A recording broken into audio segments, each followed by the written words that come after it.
പ്രവാചകൻ മുഹമ്മദിനു ശേഷം ആരായിരുന്നു യഥാർത്ഥ പിൻഗാമി? ഇസ്ലാമിക ചരിത്രത്തിലെ ഏറ്റവും പ്രധാനപ്പെട്ട ചോദ്യങ്ങളിലൊന്നാണിത്.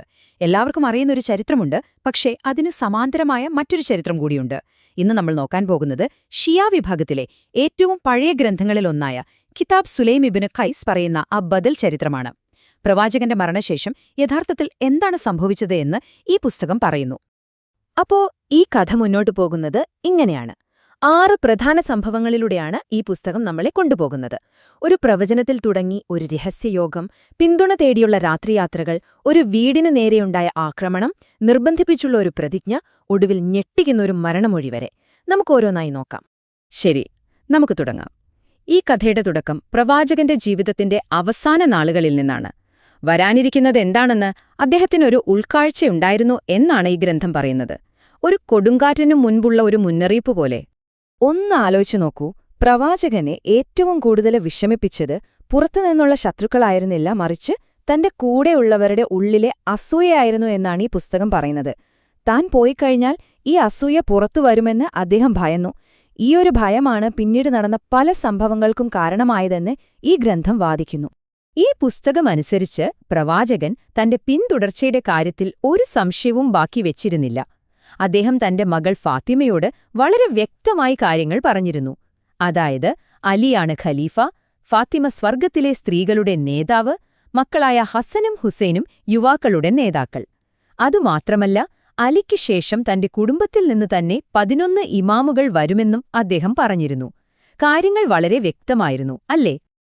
പക്ഷേ പ്രവാചകന്റെ മരണത്തിന് തൊട്ടുപിന്നാലെ കാര്യങ്ങളാകെ മാറിമറിയുകയാണ്. അലി പ്രവാചകന്റെ മരണാനന്തര ചടങ്ങുകളിൽ മുഴുകിയിരിക്കുമ്പോൾ മറ്റൊരിടത്ത്, സഖീഫ എന്ന സ്ഥലത്ത്, തിടുക്കത്തിൽ ഒരു പുതിയ നേതാവിനെ തിരഞ്ഞെടുക്കാനുള്ള രഹസ്യയോഗം നടക്കുകയായിരുന്നു. അപ്പോ ഇവിടെ 2 കാര്യങ്ങൾ ഒരേ സമയം നടക്കാണ്. ഒരിടത്ത് അലി പ്രവാചകനോടുള്ള തന്റെ അവസാനത്തെയും ഏറ്റവും പ്രധാനപ്പെട്ടതുമായ കടമ നിറവേറ്റുന്നു. അദ്ദേഹത്തിന്റെ ശരീരം സംസ്കാരത്തിനായി ഒരുക്കുന്നു. അതേസമയം മറ്റൊരിടത്ത് അബൂബക്കറും ഉമറും അധികാരമുറപ്പിക്കാനുള്ള ചർച്ചകളിലായിരുന്നു എന്നാണ് ഈ പുസ്തകം പറയുന്നത്. ഇനി പറയാൻ പോകുന്നത് ഈ ഗ്രന്ഥത്തിലെ വളരെ വിചിത്രമായ ഒരു കാര്യമാണ്. സഖീഫയിലെ യോഗത്തിനു ശേഷം അബൂബക്കറിന് ആദ്യമായി അനുസരണ പ്രതിജ്ഞ, അതായത് ബയ്യത്ത് ചെയ്തത് ആരാണെന്നറിയുമോ? ഒരു വൃദ്ധന്റെ വേഷത്തിൽ വന്ന പിശാചായിരുന്നു എന്നാണ് ഈ പുസ്തകം അവകാശപ്പെടുന്നത്. അതായത്, ആ തെരഞ്ഞെടുപ്പിന് ദൈവികമായ ഒരു അംഗീകാരവും ഇല്ലായിരുന്നു എന്ന് സ്ഥാപിക്കാനാണ് ഈ വിവരണം ശ്രമിക്കുന്നത്. അപ്പോ തനിക്ക് അവകാശപ്പെട്ട അധികാരം കൈവിട്ടുപോയി എന്ന് മനസ്സിലാക്കിയ അലി എന്തു ചെയ്തു? സൽമാനുൽ ഫാരിസിയുടെ വിവരണമനുസരിച്ച് അലി തന്റെ അവകാശം തിരിച്ചുപിടിക്കാൻ ആളുകളുടെ പിന്തുണ തേടിയിറങ്ങുകയാണ്. ഇതൊരു രഹസ്യ നീക്കമായിരുന്നു. തുടർച്ചയായി 3 രാത്രികൾ അലി തനിച്ചല്ല, കൂടെ ഭാര്യ ഫാത്തിമയും മക്കളായ ഹസനും ഹുസൈനുമുണ്ട്. അവർ ബദർ യുദ്ധത്തിൽ പങ്കെടുത്ത പ്രവാചകന്റെ ഏറ്റവും വിശ്വസ്തരായ ആളുകളുടെയെല്ലാം വീടുകളിൽ കയറിയിറങ്ങി. എന്റെ അവകാശം ഇതാണെന്ന് ഓർമ്മിപ്പിക്കുകയും എന്നെ സഹായിക്കണമെന്ന് അഭ്യർത്ഥിക്കുകയും ചെയ്തു. പക്ഷേ ആ ശ്രമത്തിന്റെ ഫലം എന്തായിരുന്നു എന്നറിയുമോ? ശരിക്കും ഹൃദയം തകർക്കുന്നതായിരുന്നു അത്. ഒരുപാട് പേരെ കണ്ടെങ്കിലും സഹായിക്കാമെന്ന് വാക്കുപാലിച്ചത് വെറും 4 പേർ മാത്രം: സൽമാൻ, അബൂദർ, മിഖ്ദാദ്, പിന്നെ സുബൈർ. ഈ ഒരു ഒറ്റപ്പെടലാണ് കഥയിലെ അടുത്ത വഴിത്തിരിവിന് കാരണം. ഇനി നമ്മൾ ഈ കഥയിലെ ഏറ്റവും സംഘർഷഭരിതമായ, ഏറ്റവും ഭീകരമായൊരു ഭാഗത്തേക്കാണ് കടക്കുന്നത്. അലിയുടെയും പ്രവാചകന്റെ മകൾ ഫാത്തിമയുടെയും വീടിന് നേരെ നടന്നുവെന്ന് പറയപ്പെടുന്ന ആ അക്രമാസക്തമായ സംഭവം. അതുവരെ ഉണ്ടായിരുന്നതൊരു രാഷ്ട്രീയ തർക്കമായിരുന്നു. പക്ഷേ ഈ ഒരു ഭീഷണിയോടെ അത് ശാരീരികമായൊരു ഏറ്റുമുട്ടലിലേക്ക് മാറുകയാണ്. ഈ വാക്കുകൾ, പുറത്തുവന്ന് ബയ്യാത്ത് ചെയ്യുക, അല്ലെങ്കിൽ ഞങ്ങൾ വീട് കത്തിക്കും എന്നത് കാര്യങ്ങൾ എത്രത്തോളം വഷളായി എന്ന് കാണിക്കുന്നു. ഈ ഗ്രന്ഥമനുസരിച്ച് അവിടെ നടന്നത് വെറുമൊരു വാക്കുതർക്കമല്ല. അവർ വാതിലിന് തീയിട്ടു. വാതിൽ തള്ളിത്തുറന്നപ്പോൾ അത് ഫാത്തിമയുടെ ദേഹത്തിടിച്ചു. ഉറയിലിട്ട വാൾ കൊണ്ട് അവരുടെ വശത്തും, ചാട്ടവാർ കൊണ്ട് കൈയിലുമടിച്ചു.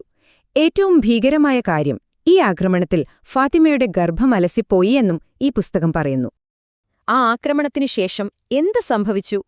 കാര്യങ്ങൾ കൂടുതൽ വഷളാവുകയായിരുന്നു. ഈ വിവരണമനുസരിച്ച് അലിയ അവിടെ നിന്നും നിർബന്ധിച്ച് പള്ളിയിലേക്ക് കൊണ്ടുപോവുകയാണ്, ബയ്യത്ത് ചെയ്യിപ്പിക്കാൻ വേണ്ടി. ഈ പുസ്തകം ആ രംഗം വിവരിക്കുന്നത് വളരെ അപമാനകരമായ രീതിയിലാണ്.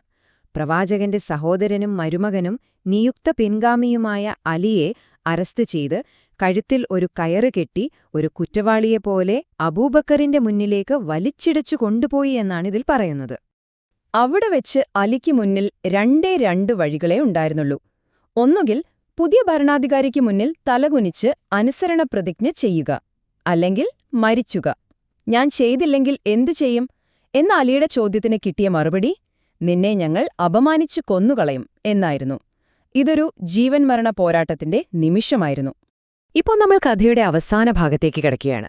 കാലം കുറേ മുന്നോട്ടു പോയി, 1-ാം ഖലീഫയായ അബൂബക്കറിന്റെ മരണക്കിടക്കിലേക്ക്.